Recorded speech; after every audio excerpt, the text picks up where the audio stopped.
What's up? This is Technically Correct with Tyler Bischoff, and on today's show, is UNLV now under immense pressure to win and win big in the Mountain West? Plus, the college football playoff might be going to 24 teams very soon.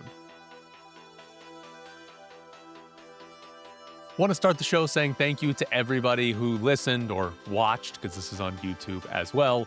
Last week, had Josh Pastner on, head coach of UNLV basketball, and also had a show about the Mountain West and the Pac-12 because their lawsuit is over or almost over. They're going to have a settlement, and a lot of people are interested in that, or at least have strong opinions on that. So thank you to everybody who watched and listened last week. I hope you keep coming back, even during the summer when not a whole lot is going on. We're going to talk about UNLV and the Mountain West and sort of the pressure and where they fit in both in the conference and nationally and what they need to do to justify staying in the Mountain West. But I do want to start with the college football playoff because that might be going to 24 teams. The SEC is meeting this week. If you've read the reports on this, I know Brandon Marcello had one, Nicole Auerbach has had one, plenty of reporters have had one, a report where it's basically like, hey, a lot of conferences right now are in favor of the 24 teams, but the SEC is not. And the way this is all set up is that the SEC and the Big Ten effectively have veto power over the structure of the college football playoff. And if just one of them disagrees with a change, it gets vetoed and you just stay with the status quo. So if the SEC doesn't want to go to 24 teams, then we will stay with the 12-team format. But if the SEC does agree to go to 24 teams, then it certainly looks like we're going to 24 teams. I've read a couple of things. I'm still not 100% sure why the SEC would be the one that's against it. I know some of it's about the conference championship games because going to a 24-team format apparently means we cannot have conference championship games anymore, and the SEC values their championship game as $80 million they get for the conference. So that's one reason. I'm also assuming the SEC thinks that because they have been, I don't know if in favor is the right word, but they have been okay with the 16-team format. I'm guessing they think 12 to 16 teams is the format that would give them the most teams comparatively to the rest, right? They might view this as, hey, if we go to 16, we'll get all of our 9-3 teams in, but if we go to 24, everybody else gets their 9-3 teams in as well, and that's not as good for the SEC. Also interesting, by the way, on this is ESPN reportedly, according to Brandon Marcello, wants to stay at 12 teams, does not want to go past 16. So ESPN is sitting here as a big power player in this entire scenario, and they basically don't want to go to 24. So you have ESPN and the SEC not wanting to go to 24 teams, which is interesting. The SEC, Awful Announcing reported that an expanded playoff would lead to a bidding process for the extra games, and ESPN doesn't want a different broadcaster having control of that. So, whatever. But the point of all that is the SEC and ESPN don't want 24 teams. So does it happen? Right? Those are the two of the biggest powers in college football. The SEC has this veto power. They can block it on their own. I'm guessing if they genuinely don't, they're not going to go to 24 teams. Now, even though they're the SEC, there's still some pressure if literally every other conference wants 24 teams. And it makes me wonder, is this just a way for the SEC to get something else? Like, you have the veto power. You know that everybody else wants 24 teams. Is this a way to just be like, yeah, give us something else? Right? Like, yeah, we'll agree to go to 24-team playoff if we get something else in return. Maybe that if I was the SEC, that's what I'd be trying to do in this scenario. I'd be like, so everybody else wants this. We can say no. What are you going to give us to say yes? I don't really know what they'd get because they have everything they want as is. But what's interesting to me is that the 24-team format, I haven't seen very many people that are excited about it. I haven't seen very many people that are like, yes, I want a 24-team playoff, right? Most media member opinions that I've read or watched have not been in favor of a 24-team playoff, right? And I get why, because we're adding teams that don't have a chance to win, and you're also devaluing the regular season, at least at the very top, for what's good or what matters, right? There's a Bill Connolly wrote a story where it's like, hey, your Michigan, Ohio State, your Auburn, Alabama games at the end of the year are oftentimes not going to mean anything, right? Like you're going to have teams that are you're going to have games where they're both locked in. And in college football, like take Michigan, Ohio State, if both teams are locked into a 24-team playoff format and there's no jeopardy because there's no longer a Big Ten title game, and that game doesn't mean anything, quote unquote, that's not a good thing for college football, right? Now, does it mean something because we're insane? Yes, but it could be bad in terms of, hey, we want to just go to the playoff and win playoff games. We don't care as much about beating Michigan or your rival, whoever you are. But I want 24 teams. My ideal playoff format is 24 teams. However, I want 24 teams with all 10 conference champions making the playoffs. We're going to jump from 4 teams to 12 to 24. And we're going to stay with one spot for the entire group of 6. That seems pretty wild, right? Like that seems pretty ridiculous to do that. And I know, hey, if you're ranked in the top 24, you'll get in if you're a group of 6 team. We've seen how group of 6 teams get treated by rankings. If the committee wants to keep them out, they'll slot them in at 25 and say, sorry, buddy, you're Tulane, you're not making it this year, right? Putting 10 conference champions in actually connects the sport. Forever, half of this sport has been unable to win a national championship every single season. Now there's this much access, right? In a 12-team playoff, there's this tiny, tiny bit of access where a G6 team can get in. But it's still brutal because the scenario exists. I know it's unlikely, but the scenario exists where UNLV and Boise State both go 13-0, and guess what? They might not both get in. 24-team format, I'm sure they would, but in a 12-team format, they might not get in, right? In a 4-team playoff, you're leaving out multiple undefeated teams or an undefeated team. Like, okay, there's only 4 teams, but in a 12-team playoff, I don't think it should happen. And in a 24-team playoff, it definitely shouldn't happen. And in fact, every champion should go, right? And I think it's like, if you look across American sports, basically every level of our sports, I probably shouldn't say that because I'm sure there's some high school format that's really stupid, but like pretty much all of our sports, you get rewarded for winning your conference or your division. However you're grouped apart, you get rewarded for that, right? In baseball, if you win your division, not only are you guaranteed a playoff spot, you're guaranteed either a bye or you get to host a wild card series.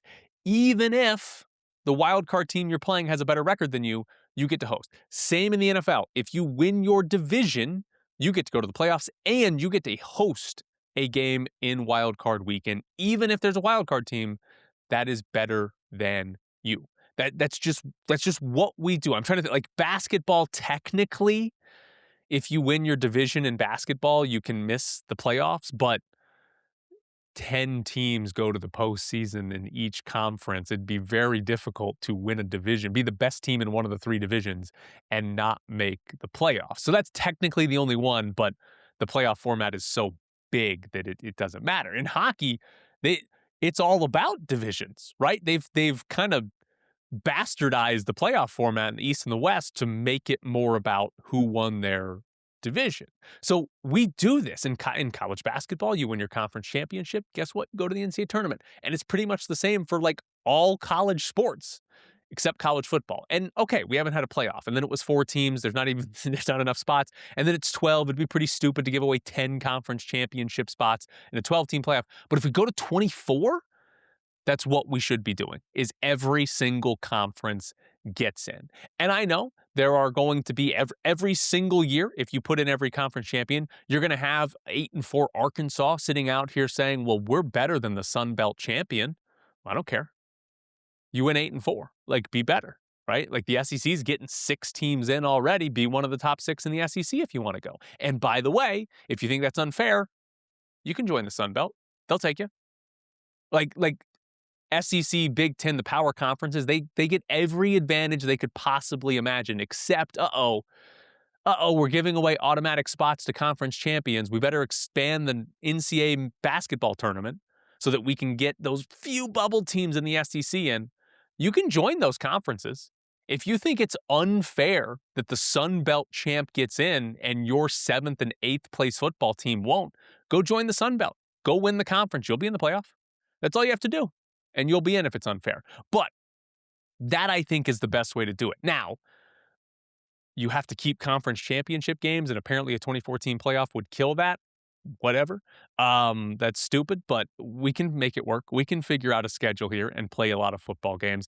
I just think that's what should be happening if we're going to 24, is you put in 10 conference champions. And here's what would happen for the rest of the playoffs, right? Most years, you're going to have the Power 5, or excuse me, the Power 4 conference champs are going to be in the top 20 or so. I know Duke just won the ACC, but most years the power conferences are going to have all their champions in the top 20. And then there's usually going to be a Boise State, or maybe it's UNLV or Memphis or whatever. There's going to be a group of 6 program that's in the top 20 as well. So most years you're going to have 5 champions that would have been in anyways. So we're giving away 5 spots. And you know what that means? We're taking away spots from the teams ranked 24th, 23rd, 22nd, 21, and 20, right?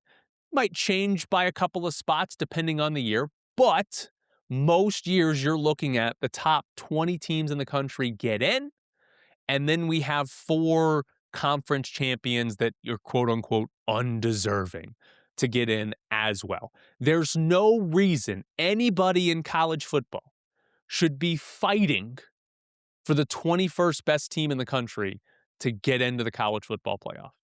There is zero reason that that should be the argument over guaranteeing conference champions get in, right? That's what the format should be. I am on board with 24 teams and 10 conference champions, right? Make winning a conference championship matter, right? That's what would be fun. And we don't need to care as much about the 8-4 SEC team, the 9-3 Big 12 team. I don't care about them. You were the 6th or 7th best team in your conference. Be better. So the playoff format is probably going to expand to 24 at some point in the near future. The SEC is probably going to agree to it at some point, whether it's this year or in the future. We'll see. But give us conference champions. Make that fun. Make that matter. Now, another football story I want to talk about is the budgets of teams not in the power conferences. So Hero Sport put together the football budget for group of 6 teams. So just looking at football and just looking at group of 6. And important note here, I want to preface this before I get into talking about how important money is. Money doesn't automatically lead to winning, right? We all know that, but generally speaking, spending money does usually make it a lot easier to win. It's a decent proxy for who will be successful, or maybe who should be successful. So just group of 6 teams, just football budget. UNLV came in 10th on the list, football budget of $21.7 million. If you look at the teams ahead of UNLV, so the rest of the top 10, the top 9, South Florida was 2nd, Memphis was 4th. The rest of the top 9, the other 7 teams ahead of UNLV, are all in the new Pac-12. Colorado State is actually number 1. There's your sign that money doesn't always lead to winning. Colorado State, $37 million. Pretty big gap, by the way, $10 million between Colorado State at 1 and UNLV at 10. But Colorado State at 1, Boise State at 3, and then Oregon State, Texas State, Washington State, San Diego State, and Utah State, all ahead of UNLV. First off, UNLV is cruising against the rest of the Mountain West for football budget, right? Hero Sports is the top 25. Only San Jose State and New Mexico were in the top 25 in the Mountain West. along with UNLV, and their budgets were $16 and $15 million. So UNLV is crushing the rest of the Mountain West when it comes to football budget. So UNLV should be contending at the top of the Mountain West, right? If you're spending more than everybody else, significantly more than everybody else, you should be winning quite a bit. The bad news, though, the Pac-12 has 8 of the top 25. The American has 7 of the top 25. Do we think the Mountain West is going to be close to those two conferences? Or are those two going to separate because they have programs that are spending a lot more money? Even the Sun Belt has more teams by football budget in the top 25 than the Mountain West. So is the Mountain West closer to the Sun Belt or closer to the new Pac-12 and American, right? I think this is one of the big fears of staying in the Mountain West, right? What if this conference just sucks now? Like, what if this conference is just bad? It's just the Sun Belt. It's just Conference USA, but you're closer to the Pacific Ocean, right? I think that's a very high possibility because what are you counting on in football to be good? Like this upcoming season, it's UNLV and New Mexico. Over the course of history, is there any reason to think those two programs are actually good at football? Like, what if UNLV just becomes UNLV again in the near future? What if New Mexico just is bad New Mexico football, right? What if Jason Eck leaves and New Mexico goes back to being bad? What if Dan Mullen leaves and UNLV doesn't get the next hire right? So it doesn't feel like it takes a lot for the two best teams in this program to suddenly be not good again. North Dakota State potentially as well. Maybe they come in and they're really good from the FCS level, but it just seems like you're relying on really uncertain teams or programs to be good. Now, the other part I wanted to tie into this when comparing conferences, the Mountain West sports seasons, right? We've come to a close now. We still have like postseason softball and baseball and stuff like that, but the Mountain West had 19 team championships given away this year for 19 sports. 12 of those 19 were won by teams that are going to the Pac-12 next season. And it includes all of the popular sports, football, men's basketball, women's basketball, baseball, right? Baseball was won by Washington State, by the way, which is an even funnier part of this whole story is Washington State was part of this, hey, we're going to go poach the Mountain West teams, and then we're supposed to owe them money. Just kidding. We're actually going to sue you, and we don't have to pay you that much money. But hey, our baseball team's playing in your conference and won the conference championship. So that's fun too. But the sports that were won by schools staying in the Mountain West, Grand Canyon won softball, UNLV won men's and women's golf, and then New Mexico won men's and women's cross country, women's indoor track and field, and women's outdoor track and field. So that's basically UNLV dominated golf, New Mexico dominated some of the running sports, and then Grand Canyon won softball. Everything else, soccer, volleyball, gymnastics, the popular sports, swimming and diving, all went to teams leaving the Pac-12. And if you look at the two money-making sports, football and men's basketball, 8 of the last 10 men's basketball champs are leaving for the Pac-12. Right? Nevada won it 10 years ago, and New Mexico won it a couple of seasons ago. 9 of the last 10 football champs are leaving for the Pac-12. Only a San Jose State title in 2020 is left behind. In fact, that championship is the only Mountain West championship by a team left in the Mountain West. Football championships in this conference, all of them have been won by teams that will be in different conferences next season except for one. Now, there's lots of TCU, BYU, Utah early on, but recently it's obviously been Boise State dominating. But Boise State, San Diego State, Fresno State, right? Those are all the teams that have won the championships, and they're all gone. So, UNLV is in a worse conference. That is not even, it's not debatable, right? It's a significantly worse conference. The budgets are significantly worse. The teams winning are all leaving. And after going through all of that, I think it might be significantly worse than the Pac-12, right? Like I've talked a lot about this, about like, hey, they're pretty similar. I think the Mountain West is worse, but it's close. It might not be. Because also, don't forget, in basketball, Gonzaga's joining the Pac-12 as well. They're going to have a legitimate national championship contender in that conference. Now, I had one listener, Arnold, who a couple weeks ago told me that being the big fish in a small pond might be better. Maybe, right? Winning is fun. And if I told you, hey, you're going to win the championship in the 7th best conference, or you're going to finish 2nd or 3rd in the 5th best conference, I want the championship in the 7th best conference, right? That might be the reality for UNLV. Same for basketball, right? You can win the championship, at least compete for it, or finish 5th or 6th in a better conference. I want the championship when the conference isn't a power conference. But is that better long term, right? Like 5 years from now, will UNLV be in a better or worse spot, right? Is it a worse spot because the conference just isn't good and nobody else cares about winning the Mountain West because it's a crappy conference? Or does all that winning actually lead to people paying more attention and be like, hey, UNLV keeps winning the Mountain West, maybe the Big 12 should add them? I don't really know, but I'd lean towards the worst part because UNLV is probably not going to win the Mountain West every single year. And here's the second point of this. UNLV needs to win a lot of championships. They should be winning Mountain West championships. And they need to do it for a couple of reasons. The first is for themselves. The first is to justify staying in the Mountain West.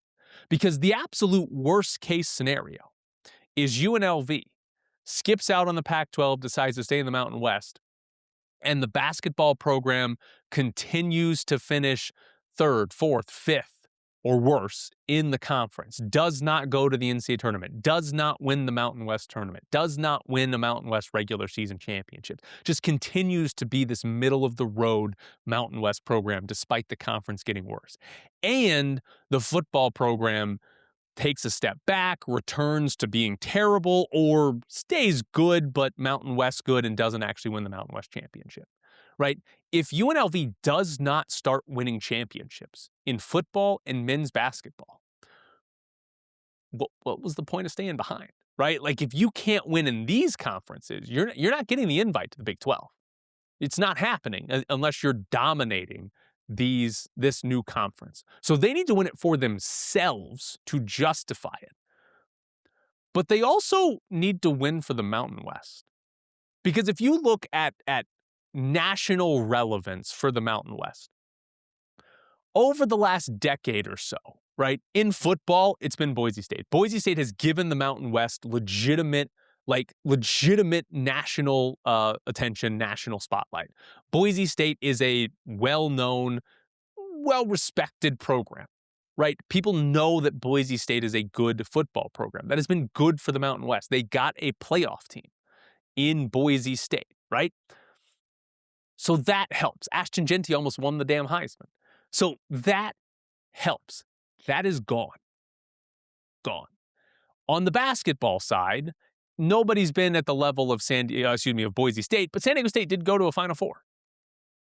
They lost the national championship game, right? San Diego State has been a legitimately good basketball program. And I know for the most part, the Mountain West has failed in multiple NCAA tournaments and they don't win very many games in the NCAA tournament. But San Diego State went to the national title game and they have been a well-known, well-regarded basketball program. Utah State's been pretty good recently, right? They're not at the level of San Diego State basketball or Boise State basketball, at least in terms of national respect, but they've been very good.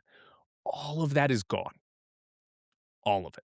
What New Mexico has done in recent years and what UNLV has done in recent years in basketball is not good enough to be the best programs in the conference. And like in basketball, who are the most likely programs to win? New Mexico, Grand Canyon, UNLV, maybe Nevada. I don't even know if I should consider them in that group. But like those are the 4 most likely programs to be winning. And none of those have been special, right? None of those have really done much to garner a lot of attention. The Mountain West needs UNLV to be good at basketball. Like they what they need is multiple teams that can put together like at least bubble-worthy seasons on a regular basis. That's what they need to have. They need multiple teams. They do not want to be a one-bid conference. They need multiple teams that can you need programs that, hey, when they're really good, they can get like a 5, 6, 7 seed. right? And when they have a decent season, they're on the bubble. Maybe they get in, maybe they get left out. And then when they have a bad season, right, they miss because you're going to have bad seasons. But that's what the Mountain West needs from a few teams. And UNLV is now one of those teams that needs to do that. There's no longer San Diego State and Utah State and Boise State that can do it for you, right? You've got to do it. Same in football. If you want to have any relevance, it's UNLV and New Mexico. Maybe North Dakota State becomes a power in this conference. We'll see. I don't know. Is Hawaii going another run? They've done it before in the past. Probably not, but I guess they're possible too. Like, there is pressure on UNLV to carry the flag for the Mountain West because the rest of this conference is bad. Because if UNLV doesn't do that, and New Mexico doesn't do it, or North Dakota State, right? If UNLV is not a playoff contending level team, if the Mountain West doesn't have one, Mountain West football becomes irrelevant, right? Like, if you don't have a playoff contender, Mountain West football is cute. But if we go to a 2014 playoff and the Mountain West doesn't have a team that's in contention for it, who cares? Right? Like, I mean, that's what's it matter? You're not going to get much attention late in the season because all we're going to be talking about is the playoff. We already do it with college basketball in the NCAA tournament. All that matters is the NCAA tournament. The Mountain West needs UNLV to be good. So there's your late May turn on the hot seat for the whole athletic department show from me. I'm good at creating content. I know I'm pretty special over here. But they got to be good. It's very important here. I want to end the show, though, with we'll call it a deep cut. If you have listened to me throughout the years, which I imagine most people listening to this have, and I appreciate that, you might remember this, and shout out if you do. But a while ago, we had, my wife and I, in our backyard, we got a tree, bird's nest in there. And all of a sudden, there was a baby bird in our backyard.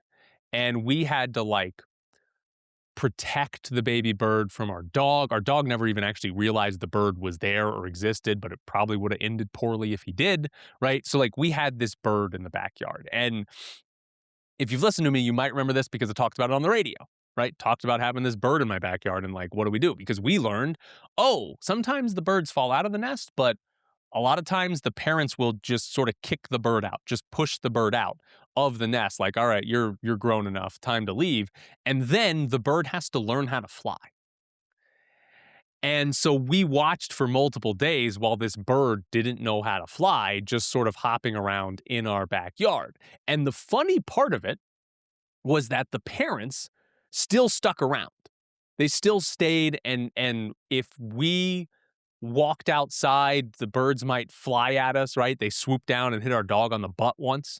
Dog didn't even know what hit him. Just turned around like, what the hell was that? So yeah, it happens. So this happened in our backyard. We had to deal with these bird parents taking over our backyard while this baby bird tried to learn how to fly. We named him Porg. If you're unaware, that's something from Star Wars because it looked kind of like a porg. It's happened again.